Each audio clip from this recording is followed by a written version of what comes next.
So while all of you are out there watching the games and the goals and the drama and the penalties, I'm sitting here watching what the creme de la creme, aka players like Ronaldo and Mbappé, are eating so that their bodies can recover within 48 hours after running literally 7 miles a game in some of the hottest conditions that we've seen at the FIFA World Cup ever. And here's the thing, what I found is when I went deep into the research is that the diet that powers the best football players in the world is almost identical to the anti-inflammatory protocol that I talk about on this channel a lot. Same foods, same principles, just different packaging. So today I'm going to break down exactly what pro football players like Ronaldo and Mbappé are eating to recover fast and also stay inflammation-free during tournaments. And I'm also going to show you how you can apply that same logic to your own body. Whether you've got issues, brain fog, joint pain, or you're just someone who's constantly exhausted and never fully recovers from your week, then this is going to make a lot of sense to you. So let's dive in. Number one is omega-3s, but this needs to go deeper than just eat salmon. When professional soccer players are in a congested schedule, which is exactly what the World Cup is, like multiple games within days of each other, sports scientists recommend 1.8 to 3 grams of omega-3 fatty acids per day, specifically to reduce muscle soreness and inflammation between matches. What happens in your body is that omega-3s are competing against omega-6 fatty acids. Omega-6 fatty acids being the pro-inflammatory ones that are found in processed oils and fast food. And they are competing for the same receptors in your body. So the more omega-3s you have relative to omega-6, the lower your baseline inflammation is. And Ronaldo famously eats swordfish, sea bass, cod, and tuna on a daily basis. And Mbappé does the same with fish and fish-based proteins. So I don't think this is a coincidence. And for those of you who don't eat fish, flax seeds, walnuts, and algae-based omega-3 supplements are all solid plant-based options. The bioavailability is slightly different, but the principle is the same. You're just trying to tip that ratio. Number two is Tart cherry juice. And this isn't just a trend. A 2025 systematic review and meta-analysis, so this is 19 clinical trials, not just one study, found that Tart cherry juice supplementation significantly reduced C-reactive protein levels in athletes after exercise. And C-reactive protein is one of the main inflammatory markers in your blood. It's the same marker that goes up if you have gut inflammation, autoimmune flares, or chronic stress. And the polyphenols in Tart cherries, specifically the anthocyanins, inhibit the same inflammatory pathways that your body activates after intense physical stress. And Tart cherries also contain natural melatonin, which means a small glass before bed may also support overnight recovery and sleep quality. Now, not everyone will respond the same to Tart cherry juice, and it all depends on your gut microbiome, your genetics, and your baseline antioxidant status. Some athletes absolutely swear by it, and then others notice very little. But the risk is essentially zero, the cost is relatively low, and the potential benefit is well supported. So if you're already dealing with elevated inflammation, then you might as well give it a try and see what happens. Number three is that the 30-minute recovery window is real, and most of us are completely ignoring it. After a hard match, elite football players have a 30-minute recovery window, also called the anabolic window, to start their recovery nutrition. So what they eat in that window sets a tone for how inflamed or how recovered their body is going to be over the next 48 hours. Research recommends roughly 20 to 40 grams of protein combined with carbohydrates within that anabolic window to begin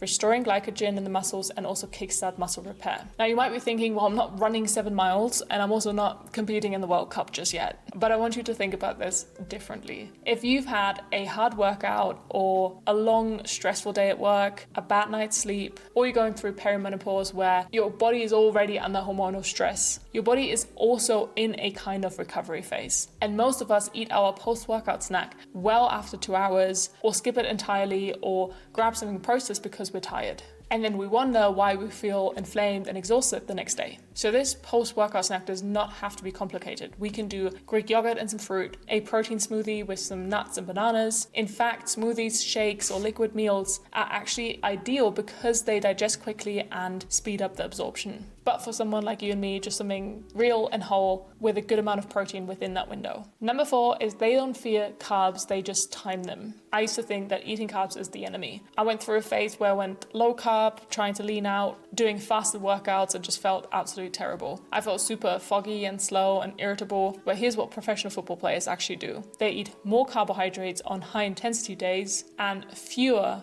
on rest days. It's not about cutting carbs completely, it's about being strategic with them. But not just the timing matters, but also what type of carb you choose. So Ronaldo, for example, who at 41 still has a body fat percentage under 10%, by the way, eats brown rice, quinoa, and oats. Mbappé, one of the fastest humans on the football pitch, eats whole grains, sugar-free porridge, and fresh or dried fruit. These are complex carbohydrates. They release energy slowly, they stabilize your blood sugar, and very crucially, they feed the good bacteria in your gut. And science confirms this. Carbohydrates are the primary fuel for high-intensity workouts. The difference between what a pro eats and what most of us eat isn't the presence of carbs, it's the quality of them. So if you've been scared of carbohydrates, I want you to ask yourself, am I steering away from sweet potato or white bread? Because those are very different things. Number 6 is that gut health is literally the secret performance organ that nobody talks about. Sports nutrition research has started to establish a very clear link between good gut health equals less systemic inflammation, faster recovery, and just better overall performance. Here's why this matters for everyone watching. The inflammation that slows down a football player's recovery in between matches is the same biological process as the inflammation that shows up as brain fog, bloating, joint aches, fatigue, hormonal disruption, and autoimmune symptoms in everyday life. The foods that protect their gut, like fiber-rich vegetables, fermented foods, olive oil, polyphenol-rich berries, are the exact same foods that protect yours and mine. The Mediterranean diet that Ronaldo and Mbappé both follow without even labeling it as such is the most evidence-based anti-inflammatory eating pattern that we have. So you don't need to run 7 miles for this to be relevant to you. You just need a body that's trying to recover from stress, and I feel like all of us have that. Number 7 is what they don't eat is just as important. Both Ronaldo and Mbappé avoid refined sugars, carbonated drinks, alcohol, processed foods, and packaged sauces. Ronaldo chef, who actually came out publicly recently and talked about this, said that there's nothing special or complicated about what Ronaldo eats. It's simple, it's whole, it's consistent, there are no shortcuts, and there are no cheat days. He specifically noted that Ronaldo eats according to his training load. So on heavy training days, he eats more, and on rest days, he eats less. And he never eats with his stomach too full before sleep, because poor digestion before sleep disrupts sleep quality, and sleep is the single most important recovery tool that any athlete or any human has. And I think about this a lot in the context of the clients that I work with, all of which are struggling with gut health. And more often than not, it's not about adding another supplement or adding the right superfood. It's about removing the things that are actively fueling the fire, like late night snacking, the ultra processed convenience food, the alcohol that disrupts the gut microbiome, and the coffee on an empty stomach first thing in the morning. So the professional football players are not doing anything exotic. They're just not undermining their recovery every single day with the wrong things. And lastly, number 8, hydration is not just about water. Scientists have predicted that 10 out of 16 stadiums face extreme heat stress conditions in this year's World Cup. But research makes it very clear. Hydration alone is not enough. Electrolytes, so sodium, potassium, magnesium, are all lost through sweat and need to be replaced. A dehydrated muscle is essentially an inflamed muscle. It responds poorly, it recovers slowly, and it gets injured more easily. For everyday life, if you're waking up feeling puffy, if you have persistent muscle cramps, if you feel foggy in the morning even after sleep, check your hydration and your electrolyte intake before doing anything else. Very often, it's literally that simple. Things like coconut water, a pinch of sea salt in your water,